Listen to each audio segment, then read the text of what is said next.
नमस्कार, capital TV की special story देख रहे हैं आप और मैं हूं आपके साथ रोहित कुमार। मुस्लिम वक्फ बोर्ड की दादागिरी से हम सब वाकिफ हैं।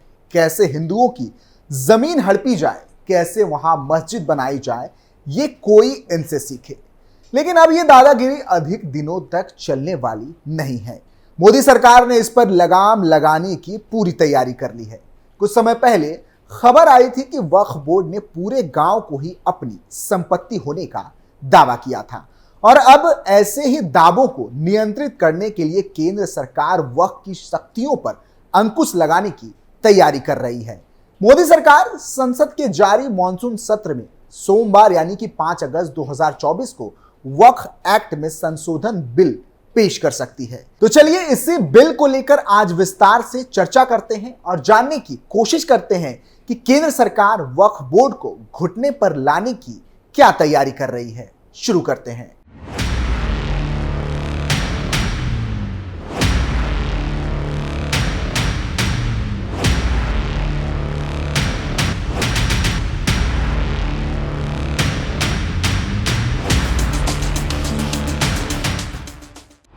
मोदी सरकार देगी वक्फ बोर्ड को झटका। वक्फ नहीं हड़प पाएगा किसी हिंदू की जमीन। घुटने पर लाएगी मोदी सरकार। सरकार ने कर ली पूरी तैयारी। मीडिया रिपोर्ट्स में कहा गया है कि 2 अगस्त को कैबिनेट ने वक्फ अधिनियम में लगभग 40 संशोधन को मंजूरी दी है। इन संशोधनों का मुख्य उद्देश्य वक्फ बोर्ड की किसी भी संपत्ति को वक्फ संपत्ति बनाने की शक्तियों पर अंकुश लगाना है। वक्फ के इन दावों के कारण अक्सर विवाद और समानांतर कानून व्यवस्था चलाने की स्थिति उत्पन्न हो जाती है और केंद्र सरकार अब इसी निरंकुशता को खत्म करना चाहती है। प्रधानमंत्री मोदी के नेतृत्व वाली वर्तमान एनडीए सरकार इस संशोधन को 5 अगस्त 2024 को संसद में रख सकती है।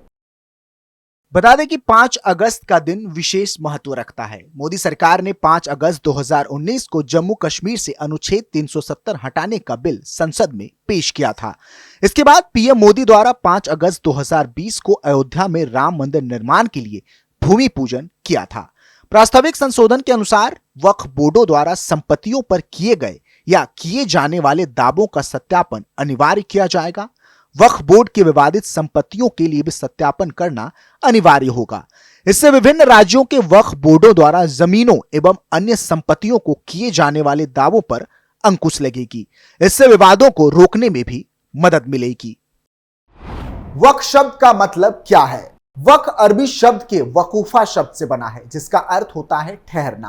वक्फ का मतलब है ट्रस्ट, जायदाद को जन कल्याण के लिए समर्पित करना। इस्लाम में ये एक तरह का धर्मार्थ बंदोबस्त है। वक्फ उस जायदाद को कहते हैं जो इस्लाम को मानने वाले दान करते हैं। ये चल अचल दोनों तरह की हो सकती है। ये दौलत वक्फ बोर्ड के तहत आती है। वक्फ बोर्ड का काम क्या है? वक्फ के पास काफी संपत्ति है जिसका रख रखाव ठीक से हो सके और धर्मार्थ की काम आए, इसके लिए स्थानीय से लेकर बड़े स्तर पर कई बॉडीज हैं जिन्हें वक्फ बोर्ड कहते हैं। तकरीबन हर स्टेट में सुन्नी और शिया वक्फ बोर्ड है। इसका काम उस संपत्ति की देखभाल और उसकी आय का सही इस्तेमाल है। इस संपत्ति से गरीब और जरूरतमंदों की मदद करना, मस्जिद या अन्य धार्मिक संस्थान को बनाए रखना, शिक्षा की व्यवस्था करना और अन्य धर्म के कार्यों के लिए पैसे देने संबंधी चीजें शामिल हैं। सेंटर ने वक्फ बोर्ड के साथ तालमेल के लिए सेंटर वक्फ काउंसिल बनाया हुआ है। Waqf assets management system of India के मुताबिक देश में कुल 30 वक्फ बोर्ड्स हैं। इनके हेडक्वार्टर्स ज्यादातर देश की राजधानियों में हैं। वक्फ बोर्ड क्यों रहता है विवादों में? आरोप है कि सरकार ने बोर्ड को असीमित ताकत दी है। वक्फ संपत्तियों को विशेष दर्जा दिया गया है जो किसी ट्रस्ट आदि से ऊपर है। वक्फ बोर्ड को अधिकार दिया गया है कि वह किसी भी संपत्ति के बारे में यह जांच कर सकता है कि वह वक्फ बोर्ड की संपत्ति है या नहीं। अगर बोर्ड किसी संपत्ति को अपना कहते हुए दावा कर दे तो इसके उलट साबित करना काफी मुश्किल हो सकता है। वक्फ एक्ट का सेक्शन 85 कहता है कि इसके फैसले को हाई कोर्ट या सुप्रीम कोर्ट में भी चुनौती नहीं दी जा सकती। वक्फ के पास 9.4 लाख एकड़ संपत्ति। सूत्रों ने बताया कि मुस्लिम बुद्धिजीवियों, महिलाओं और सिया एवं बोहरा जैसे विभिन्न फिरकों की ओर से मौजूदा कानून में बदलाव की मांग की गई थी। संशोधन लाने की तैयारी 2024 के लोकसभा चुनाव से काफी पहले शुरू हो गई थी। सूत्र ने यह भी कहा कि ओमान, सऊदी अरब जैसे किसी भी इस्लामी देश में इस तरह की इकाई को इतने अधिकार नहीं दिए गए हैं। मीडिया रिपोर्ट्स में कहा गया है कि विभिन्न राज्यों के वक्फ बोर्डों के पास इस समय करीब 8.7 लाख संपत्तियां हैं। इन संपत्तियों का क्षेत्रफल करीब 9.4 लाख एकड़ है। वक्फ मैनेजमेंट सिस्टम ऑफ इंडिया के मुताबिक देश में करीब 8,55,000 से ज्यादा संपत्तियां ऐसी हैं जो वक्फ की हैं।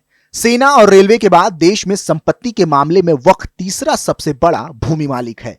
उत्तर प्रदेश में सबसे ज्यादा वक्फ संपत्ति है। यूपी में सुन्नी बोर्ड के पास कुल 2,10,239 संपत्तियां हैं, जबकि शिया बोर्ड के पास 15,386 संपत्तियां हैं। हर साल हजारों व्यक्तियों द्वारा बोर्ड को वक्फ के रूप में संपत्ति दी जाती है, जिससे इसकी दौलत में इजाफा होता रहता है। कांग्रेस ने वक्फ को दिए असीमित अधिकार। यहां बताना जरूरी है कि साल 1954 में पंडित जवाहरलाल नेहरू की सरकार के पास वक्फ अधिनियम पारित किया गया।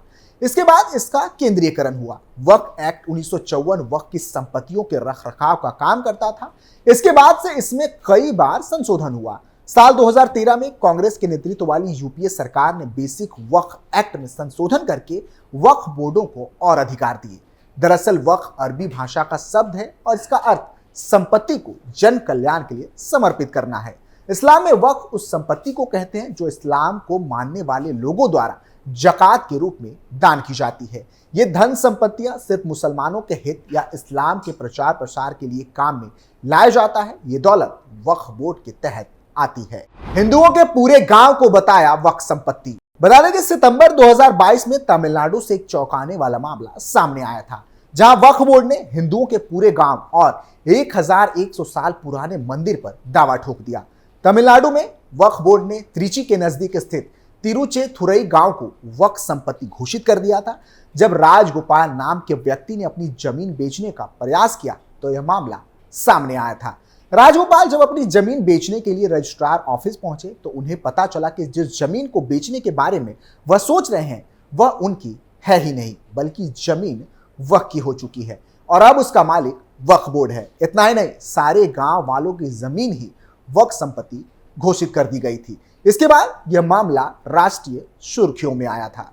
वक्फ बोर्ड ने 5 स्टार होटल पर ठोक दिया दावा। इसी तरह अप्रैल 2024 में हैदराबाद से एक खबर सामने आई। तेलंगाना वक्फ बोर्ड ने राजधानी के एक नामी 5 स्टार होटल मैरियोट को अपनी जागीर घोषित कर दिया।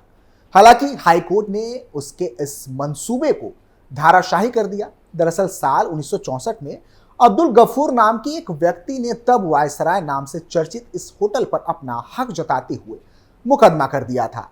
मुकदमे में वक्फ अधिनियम 1954 का हवाला दिया गया था, जिसकी वजह से होटल मैरियट की संपत्ति विवादित घोषित की गई थी।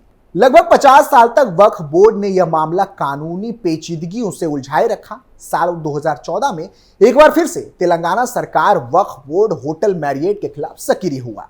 मामला हाईकोर्ट में पहुंचा तो अंतिम फैसला होटल मैरियट के पक्ष में आया। लोकतांत्रिक देश में वक्फ के मायने। भारत जैसे लोकतांत्रिक देश में मजहबी आधार पर ऐसे बोर्ड और कानून बनाना कहां तक उचित है। पिछले दिनों यह खबर सामने आई थी कि एक पूरे गांव पर वक्फ बोर्ड ने अपना अधिकार बताया था, जबकि लोग उस पर सालों से रह रहे थे और इस जमीन पर एक मंदिर भी स्थित थी।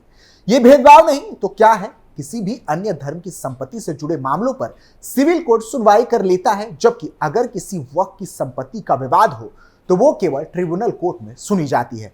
यानी अगर वक्फ कभी कहता है कि किसी गैर इस्लामी शख्स की जमीन भी उसके हिस्से में आती है तो उस व्यक्ति को ट्रिब्यूनल कोर्ट जाकर शिकायत करनी पड़ती है और देश में इन कोर्टों की संख्या मात्र 14 है। वहीं अगर ये विवाद किसी अन्य धर्म के व्यक्ति से जुड़ा है तो बड़े आराम से मामला सिविल कोर्ट में सुना जाता है। आपको जानकर हैरानी होगी कि वक्फ का कॉन्सेप्ट इस्लामी देशों तक में नहीं है, फिर वो चाहे तुर्की हो, लीबिया हो, सीरिया हो या फिर इराक। लेकिन भारत में मुस्लिम तुष्टीकरण के चलते आज हालात ऐसे हैं कि इन्हें देश में तीसरा सबसे बड़ा जमींदार बताया जा रहा है।